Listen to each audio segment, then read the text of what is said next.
తెలంగాణ రాష్ట్రం విడుదల చేసిన డెంటల్ అసిస్టెంట్ సర్జన్ ఉద్యోగుల జాబితాపై Telangana dental association chairman Balasani Manidweep media సమావేశాన్ని నిర్వహించి మాట్లాడుతూ రాష్ట్ర ప్రభుత్వం విడుదల చేసిన డెంటల్ అసిస్టెంట్ సర్జన్ ఉద్యోగుల పట్ల దంత వైద్య విద్యార్థులు ఆందోళన చెందుతున్నారని, అవుట్సోర్సింగ్ విధానాన్ని మార్చాలని, తక్షణమే ప్రభుత్వం స్పందించి 80+20 పాయింట్ల సెలక్షన్ విధానాన్ని పునఃపరిశీలించాలని మణిద్వీప్ డిమాండ్ చేశారు.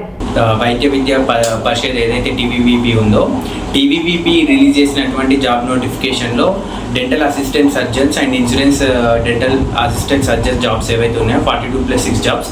సో దీంట్లో ఏదైతే సెలక్షన్ ప్రాసెస్ ఉందో, అంటే 80 పాయింట్లు ఏదైతే 4 ఇయర్స్లో బీడీఎస్ ఏదైతే 4 ఇయర్స్లో సాధించిన మార్క్స్ ఏవైతే ఉన్నాయో, అంటే 4 ఇయర్స్ బీడీఎస్లో వచ్చిన మార్క్స్తో పాటుగా ఇంకో 20 పాయింట్స్. ఈ 20 పాయింట్స్ ఏంటంటే అవుట్సోర్సింగ్ సర్వీసెస్ ఏదైతే చేసినటువంటి ఉన్నారో దాంట్లో కొన్ని పాయింట్స్ యాడ్ చేస్తారు.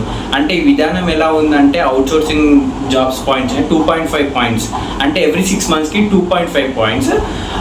ఆల్మోస్ట్ 4 ఇయర్స్ కలిపితే 4 ఇయర్స్ చేస్తే అవుట్సోర్స్ జాబ్గా 4 ఇయర్స్ చేస్తే సో ఆల్మోస్ట్ ఈ 20 పాయింట్స్ అనేవి ఫుల్ఫిల్ అవుతాయి. సో నేనేమంటున్నా అంటే, ఇది ఎలా ఉందంటే ఒక అవుట్సోర్సింగ్ జాబ్ వాళ్ళని రెగ్యులరైజ్ చేసేందుకు ఒక విధంగా ఇది జరుగుతున్నటువంటి పరిణామం అని నేను ఈ సందర్భంగా తెలియజేస్తున్నా. నేను ఏమంటున్నా అంటే, ఈ జాబ్ నోటిఫికేషన్ వచ్చినప్పటి నుండి అనేక మంది డెంటల్ స్టూడెంట్స్లో ఒక ఆందోళన అయితే ఉంది. సో మా తెలంగాణ డెంటల్ స్టూడెంట్స్ అసోసియేషన్ తరఫున మేము డిమాండ్ ఏమైతే చేస్తున్నామంటే, ఖచ్చితంగా దీంట్లో ఈ 100 పాయింట్స్ ఏదైతే ఉందో దాంట్లో ఓన్లీ బీడీఎస్లో వచ్చినటువంటి మార్క్స్ని పరిగణలోకి తీసుకొని దాన్ని ఈ జాబ్ సెలెక్షన్ అనేది చేయాలని నేను కోరుతున్నా.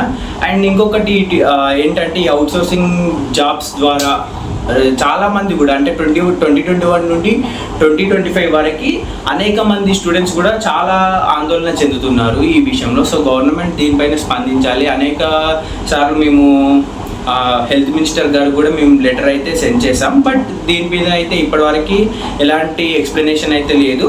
బట్ మేమైతే గవర్నమెంట్ ఒకటే డిమాండ్ చేస్తాం, దీనిపై మళ్ళొకసారి ఆలోచించి దీన్ని మళ్ళొకసారి నోటిఫికేషన్లో కొన్ని మార్పులు చేర్పులు చేసి ఐదర్ దీంట్లో సపరేట్ ఒక ఎగ్జామ్ అన్నా ఎంటైర్ స్టూడెంట్స్ అందరికి కూడా ఒక ఎగ్జామ్ అయినా పెట్టాలి. లేకపోతే కంప్లీట్గా ఇది ఏదైతే 20 పాయింట్స్ ఉన్నాయో దాన్ని తీసేసి ఈ 4 ఇయర్స్కి 80 పాయింట్స్ ఏదైతే ఉందో దాన్ని 100 పాయింట్స్గా చేయాలని కోరుకుంటున్నాను. ధన్యవాదాలు. Thank you.